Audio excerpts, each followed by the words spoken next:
उत्तर प्रदेश में किसान कारवां आज आ पहुंचा है कांच नगरी फिरोजाबाद में। आइए जानते हैं कि क्या कुछ किसानों ने सीखा और किस तरीके से किसान तक के साथ अपने अनुभवों को साझा किया।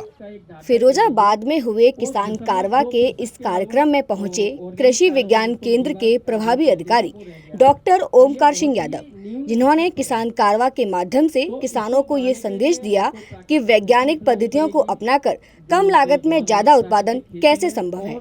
जनपद फिरोजाबाद एक अच्छा डिस्ट्रिक्ट है जिसमें कि रबी में हमारे यहाँ विशेषकर गेहूं और आलू की खेती की जाती है। कुछ हमारे यहाँ नारकी ब्लॉक है, वहाँ पर शिमला मिर्च भी काफ़ी बड़े स्तर पर की जा रही है।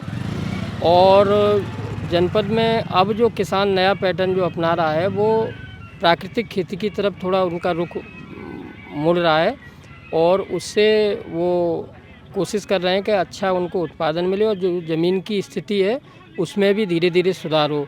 क्योंकि हमारे जनपद में ओवरऑल अगर सॉइल की बात की जाए तो यहाँ पर 0.2 के समथिंग इसका जो ऑर्गेनिक मैटर है जो बहुत ही कम की श्रेणी में है।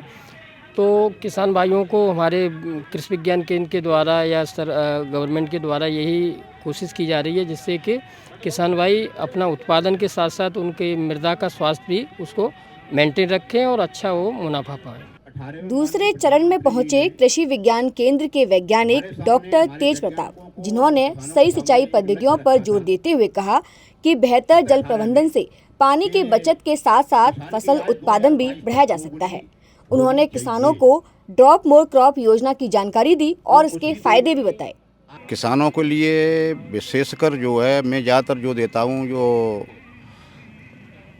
नई वैरायटियाँ जो अपने जो पुरानी पद्धति को छोड़कर नई नई जो प्रजातियाँ आ रही हैं उनको सबसे पहले वरीयता दें, क्योंकि नई प्रजातियाँ जो भी अब ईजाद की जा रही हैं वो यहाँ पानी की समस्या को देखते हुए मतलब कम पानी चाहने वाली मतलब जो है वैरायटियों को ला रहे हैं। वैज्ञानिक लोग जो है सब लोग इसी में प्रयास रहते हैं और इसी क्रम में हमारे विश्वविद्यालय ने भी कई 2-3 गेहूं की वैरायटियाँ निकाली हैं जो कि करीब 3 पानी में पक कर के तैयार हो जाती हैं। और तो का भी जिक्र करें, उसमें वैरायटी 13-17 है और एक वैरायटी और है कि 1632 कितना है 1632। तो ये किस चीज़ की वैरायटी है? एक गेहूं की वैरायटियाँ हैं। हाँ, क्या विशेषता है? इसकी विशेषता ये है, प्रोडक्शन तो लगभग उनका बराबर ही है, लेकिन ये जैसे आमतौर पर यहाँ पर जो है 6 पानी गेहूं की फसल में लगते हैं, 5 या 6, और ये 3 पानी में पकड़ के तैयार हो जाती हैं और प्रोडक्शन में कोई कमी नहीं आती है। जितनी उनकी प्रोडक्टिविटी है वो मतलब पूरी होती है। तीसरे चरण में किसान कारवां का मंच संभाला उप कृषि निदेशक डॉक्टर सत्येंद्र कुमार सिंह ने, जिन्होंने किसानों को मिट्टी की उर्वरकता बढ़ाने पर विशेष ध्यान देने की अपील की। डॉक्टर सिंह ने कहा कि यदि गोबर को वैज्ञानिक तरीके से संरक्षित कर सड़ी हुई खाद के रूप में खेतों में इस्तेमाल किया जाए तो मिट्टी में कार्बनिक तत्वों की मात्रा बढ़ती है। इससे न केवल मिट्टी की सेहत सुधरती है बल्कि फसल उत्पादन में भी बढ़ोतरी होती है।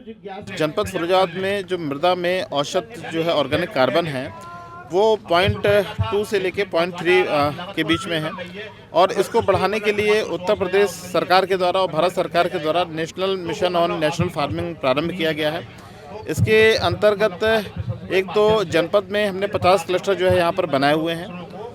प्रत्येक क्लस्टर में 125 एकड़ का जो है क्षेत्रफल रखा गया है।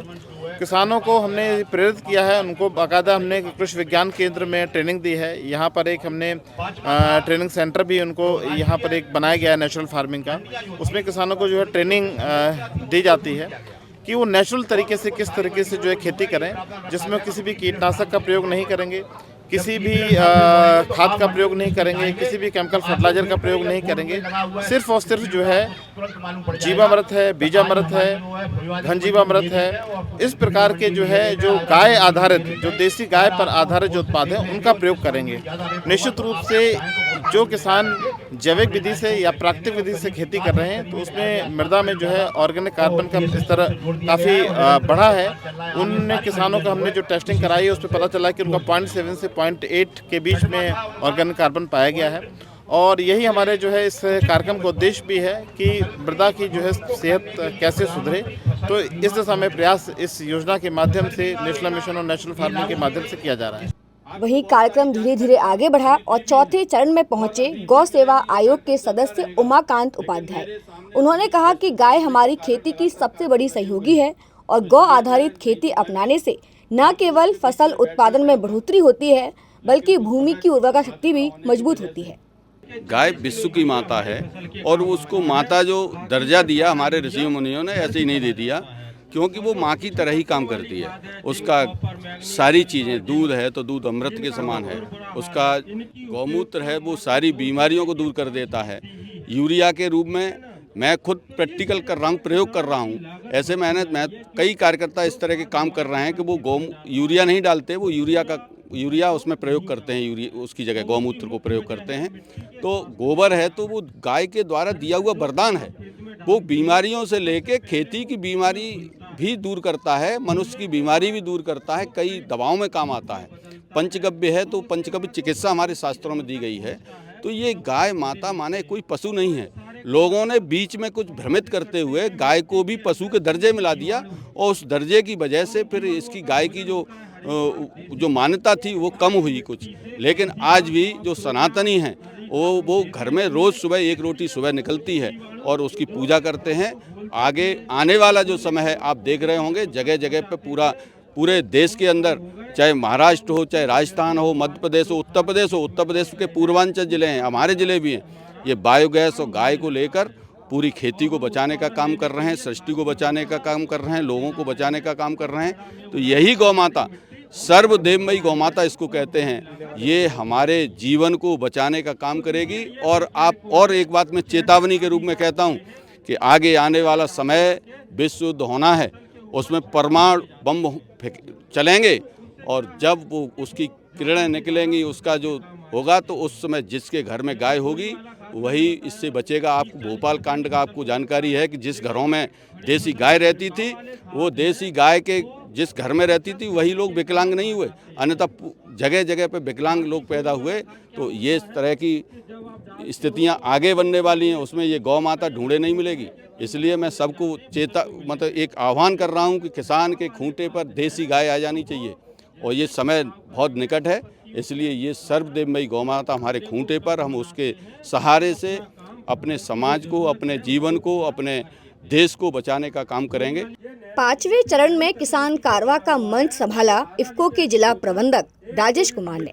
उन्होंने किसानों को आधुनिक उर्वरक तकनीकों की जानकारी दी और बताया कि नैनो यूरिया और लिक्विड डीएपी के इस्तेमाल से कम लागत में बेहतर उत्पादन कैसे संभव है। आज अंधाधुंध रासायनिक खादों के प्रयोग से हमारी मिट्टी खराब हो रही है, किसान की लागत बढ़ रही है और हमारा उत्पादन भी किसान का उम्मीद के अनुसार नहीं मिल पा रहा है। तो ये नैनो तकनीकी से बना हुआ नैनो यूरिया और नैनो डीएपी किसानों को बोरी वाले खाद का ये एक बेहतर विकल्प है। नैनो यूरिया, नैनो डीएपी के प्रयोग करने से किसान अपनी लागत में कटौती कर सकता है, साथ ही जो मिट्टी का स्वास्थ्य है उसमें भी सुधार होगा और किसान कम लागत में अच्छा उत्पादन ले सकता है।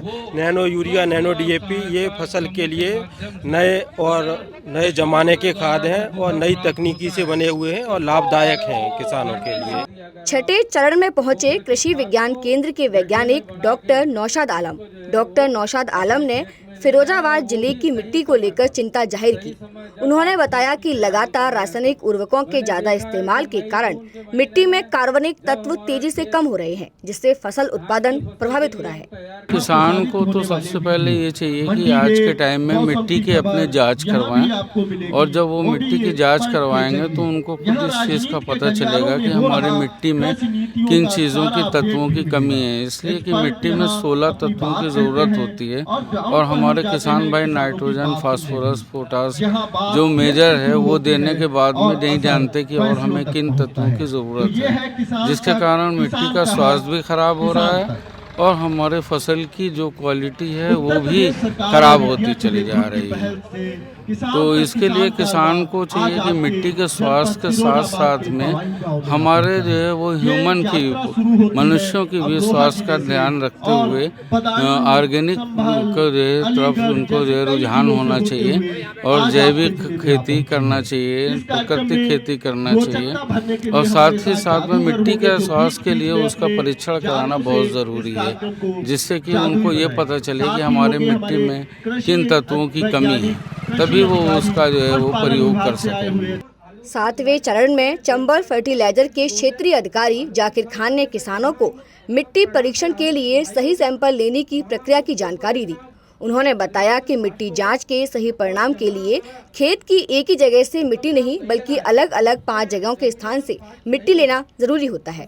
मैंने यहाँ आज चर्चाएं की हैं और किसानों को ये बताया है कि मिट्टी की टेस्टिंग कराने से क्या फ़ायदा होते हैं। तो सभी किसानों ने अच्छी प्रकार से सुना। उत्तम कंपनी का प्रोडक्ट है, उत्तम सुपर राजा है, एक प्रणाम है, वाई फर्टिलाइजर है। यह किसानों को काफ़ी हद तक फसलों में फ़ायदा पहुँचाता है, जैसे ट्यूमर की संख्याओं को बढ़ाने का काम करता है और वेजिटेटिव ग्रोथ का बढ़ाने का काम करता है। उत्तम सुपरवाइजर जिस कंडीशन में लगाओगे आप उस स्थिति में काम करेगा।